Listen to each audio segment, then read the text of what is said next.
यहाँ पर श्रद्धा आफ्ताब की आज हम रोज ही देखते हैं सुबह शाम की उसकी दर्दनाक घटना, रातों की नींद उड़ी हुई है लोगों की कि कितना दर्दनाक हादसा उसके साथ हुआ कि उसके पीसेस को फ्रिज में रख दिया। तो उसको हम कुछ पंक्तियों के माध्यम से आपके सामने रखना चाहेंगे, तो आप लोग प्लीज ध्यान से सुनिएगा। बहको मत ना बैठियो, कुल को समझो खास, 35 टुकड़ों में हुआ श्रद्धा का विश्वास।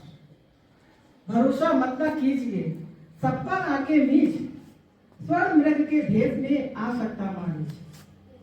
माँ बाप के हृदय से घर निकलेगी आहा, माँ बाप के हृदय से घर निकलेगी आहा, कभी सफल होगा नहीं ऐसा प्रेम विवाह। आधुनिकता के समर्थन को इतना रखना याद कि बिन मर्यादा आचरण बिगड़ेगी औलाद। जीवन स्वतंत्र आपका है, जीवन स्वतंत्र आपका, करिए फैसला, पर ऐसा कुछ ना कीजिए कि मुंह छिपाए माँ बाप। घर आंगन की गोरियां कुल की इज्जत आप, घर आंगन की गोरियां कुल की इज्जत आप, पर सावधान रहना जरा षड्यंत्रों को भाव। बॉलीवुड की गंदगी खत्म करे संस्कार, बॉलीवुड की गंदगी खत्म करे संस्कार, जाल साज अच्छे लगे बुरे लगे परिवार। बच्चों जब कभी तन चलने लगे अंधा इश्क हुआ, भविष्य में जब कभी आप गुमराह होने लगे, जब कभी तन चलने लगे अंधा इश्क कुमार, इस दर्द को याद तुम कर लेना एक बार। नारी तुम श्रद्धा रहो ना घर उपयोगी चीज, फिर किसी की औकात नहीं कि काट रखे तुम्हें से।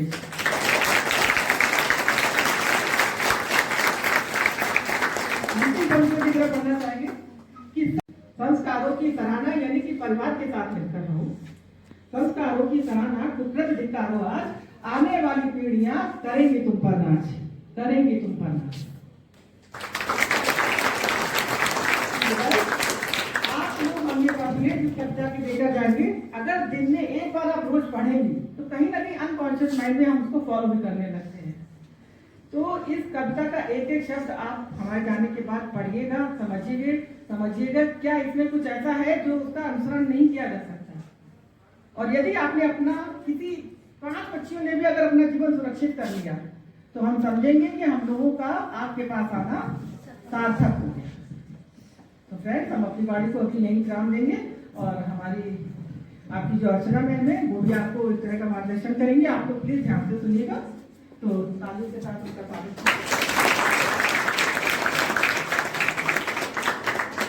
लड़कियों को ये सिखाते हैं कि आपको सेल्फ डिफेंस सीखना है, आपको अच्छे कपड़े पहनने हैं, आपको आसानी से बैठना है, बड़ी से बात करनी है। हम कभी लड़कों को क्यों नहीं सिखाते कि वो सामने लड़की है, तुम्हें जैसी वो आ रही है अपनी नजर झुका लेनी, क्योंकि वो तुम्हारी बहन समान है, वो तुम्हारी माँ समान है। हम ऐसे लड़के ही रखते हैं ना ये सब।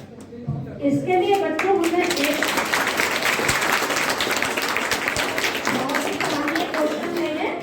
लड़कियों को ही तो समझाया जाता है। इसके लिए हमने एक दो स्कूल्स में बॉयज को भी समझाया है कि बच्चियों को तो बचपन से ही समझाया जाता है कि इस तरह से रहिए, इस तरह से रहिए, लेकिन हमने उन लोगों को यही समझाया है बॉयज को कि जो आपके घर में बहनें हैं उसी तरह आपके स्कूल्स में और राह चलते जो है वो भी आपकी बहन है। यदि आप उस दृष्टि से उन्हें देखेंगे तो आपके मन में वही मनोभावना जागृत होगी, तो सभी बच्चे सुरक्षित होंगे। और मेरा यह कहना है कि प्रत्येक परिवार की बेटियां, महिलाएं अपने घर के पुरुषों को जब कभी भी कोई वो कमेंट कर रहे हैं, कुछ भी किसी भी लड़की के लिए कुछ ऐसा बोल रहे हैं, यदि आप उनको उस जगह पर स्टॉप कर देंगे, क्योंकि वही पुरुष तो सबके घर में है, किसी के पिता, किसी के भाई, किसी के वही तो कायम कर रहे हैं। जब ये प्रत्येक घर से शुरुआत होगी, किसी भी बहन बेटी के लिए, किसी महिला के लिए राह चलते कमेंट किया जाएगा या आपस में बैठे हैं उस जो कमेंट पास हो रहा है उसको वही स्टॉप कर दिया जाएगा, तो कैसे नहीं कमी आएगी? आएगी या नहीं बताइए? आएगी ना। तो ये शुरुआत प्रत्येक घर से ही होना चाहिए ना, अपने भाइयों से, अपने पिता से, अपने चाचा ताऊ से। तो बढ़ते अपराधों में, क्राइम में गिरावट आएगी।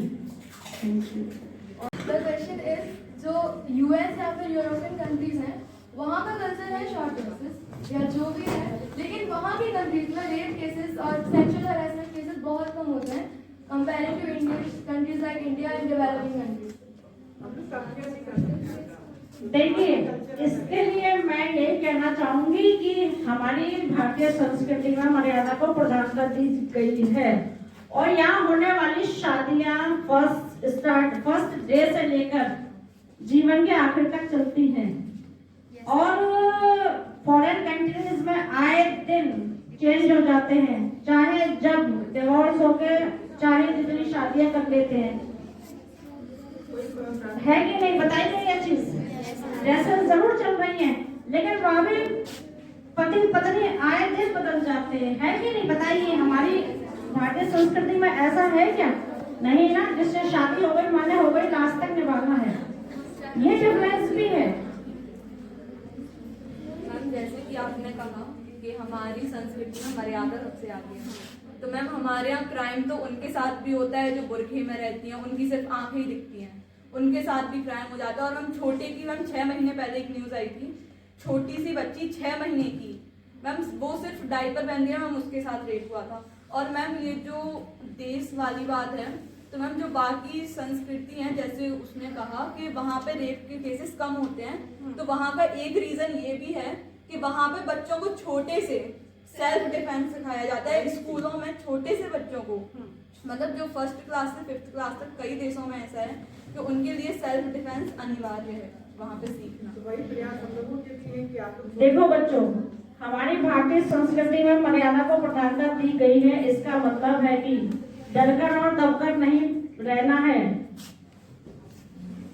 उस तरह के कपड़े पहनकर, उस तरह की मर्यादा में रहकर। लेकिन यदि कोई व्यक्ति आपको तंग कर रहा है, परेशान कर रहा है, तो उसका मुकाबला करना है, उससे संघर्ष करना है। और उनके जो सेल्फ डिफेंस जो चीज सिखाई जा रही है, वो अब हमारे यहाँ की जो क्राइम हो रहे हैं उनको देखते देखते सभी जागरूक हो रहे हैं और बच्चियों को सेल्फ डिफेंस की शुरू से दी जा रही है। और अब स्कूलों में भी स्टार्ट हो गया है कि स्टार्टिंग से ही बच्चों को जब सेल्फ डिफेंस और गुड टच बैड टच के बारे में सिखाया जाएगा तो बच्चियां स्वयं से अवेयर हो जाएंगी। फर्स्ट स्टैंडर्ड से ही जब उनको सिखाया जाएगा तो अपने जीवन में सुरक्षा कर सकेंगी। यह चीज अब शुरू हो गई है, लेकिन धीरे धीरे ही क्रियान्वित होगी ना।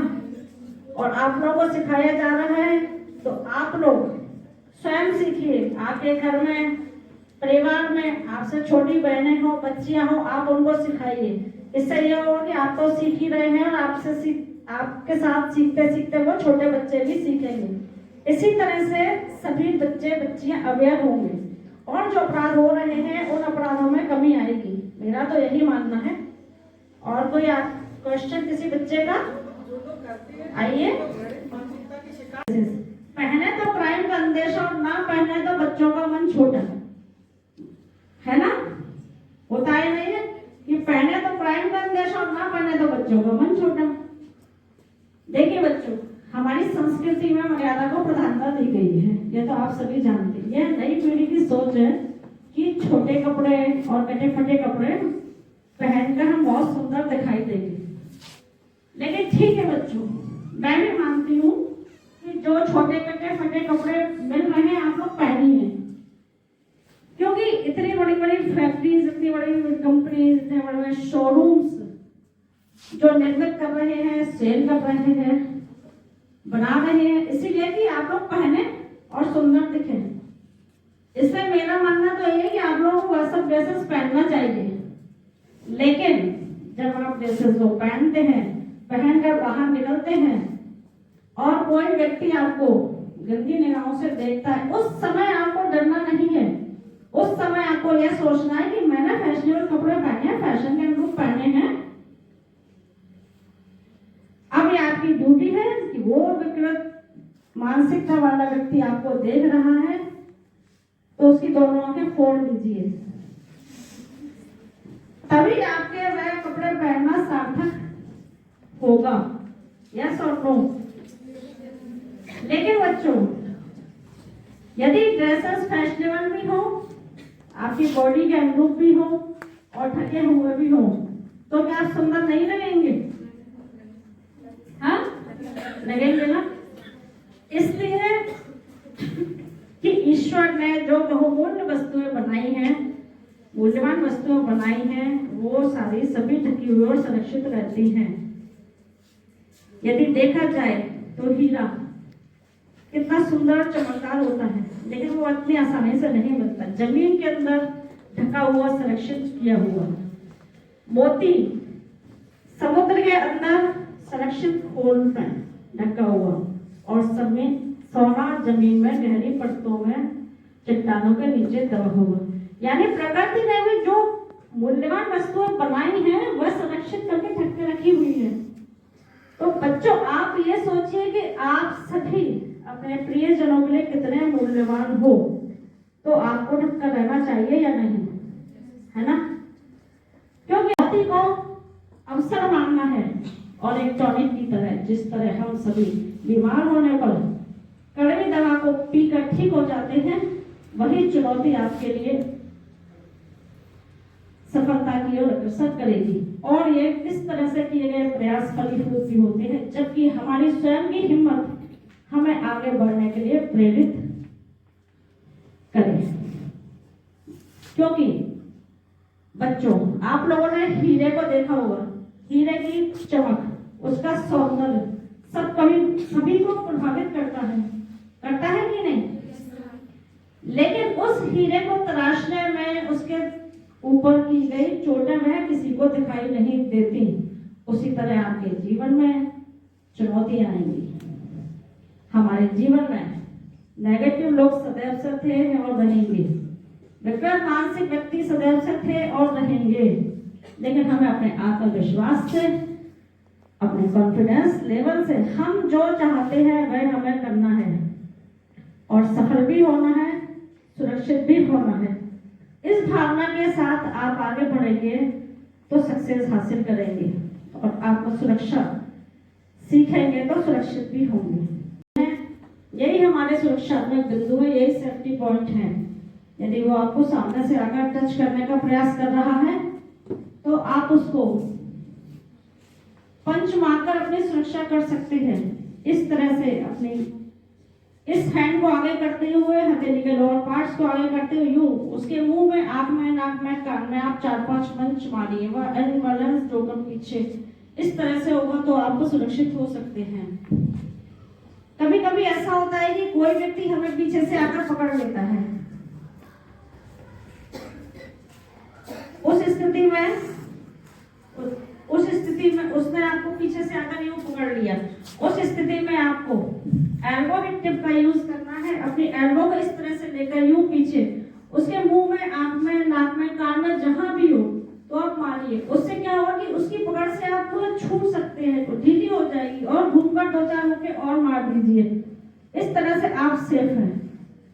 कभी कभी बच्चों ये भी होता है कि कोई व्यक्ति आपको इस तरह से शो करके ले जा रहा है कि जैसे वो आप उसकी बेटी हैं, उसकी परिचित हैं, और आप चाहकर भी आपके आसपास के वातावरण में बहुत सारे लोग हैं और उनको कुछ बता नहीं पा रहे हैं, तो क्योंकि उसने आपको डरा रखा है कि वह आपको हानि पहुंचा देगा या आपके परिवार को कुछ भी कर सकता है। तो उस स्थिति में आप निकलते हुए अपने आसपास के चारों तरफ के वातावरण में देखते हुए, जो सामने से कोई व्यक्ति आ रहा है, अपनी आंखों से, अपने हाव भाव से उसका ध्यान अपनी तरफ आकर्षित करिए, और बगल से निकल रहा है तो उसको यूं मारते हुए या पैर से यूं करते हुए टच करके निकल सकते हैं, जिससे कि उसका ध्यान आपकी ओर आकर्षित होगा और उसे किसी क्राइम की आशंका होगी तो वह आपको बचाने का प्रयास कर सकेगा।